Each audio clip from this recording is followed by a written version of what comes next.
Hola, som la Marta i l'Adriana i ara veureu aquest vídeo sobre el llenguatge no verbal. Comencem!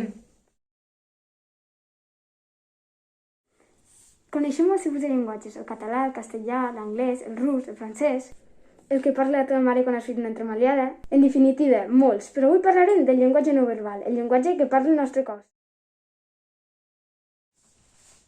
Les nostres mans diuen moltes coses sense que te n'adonis i ara us mostrarem un exemple. Demà sortim amb la colla a patinar a la pista de gel i només te volia preguntar si vols... A veure, Adriana, o estàs molt nerviosa o a casa teva algú s'ha tirat un pet i fa molta pudor? Per no moure tant les mans tenim alguna solució, per exemple, agafar un ganivet i tallar-te-les o senzillament hem d'aprendre a no estar quiets tota l'estona però tampoc no cal anar exagerat. Ara parlarem del contacte visual. Adriana, no sabràs el que m'ha passat aquest matí. A veure, Mar, estàs passant completament. Jo igual és que tens goteres per tot el sostre. Quan parlem amb algú hem d'estar mirant-lo als ulls. Ara passem a parlar de la manera de comunicar-nos.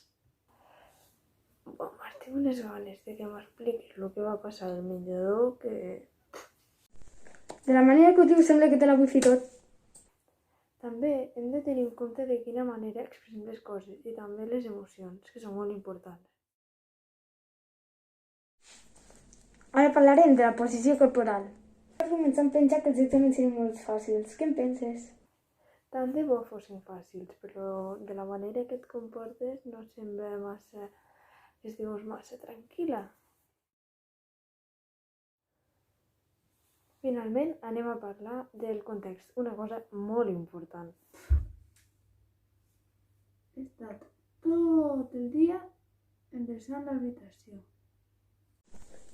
Tot el matí o 2 minuts, perquè el resultat... Esperem que aquest vídeo us hagi servit de molt. Ja que mentre apreníeu, ens ho hem passat bé tots junts. Fins a la pròxima! Adeu!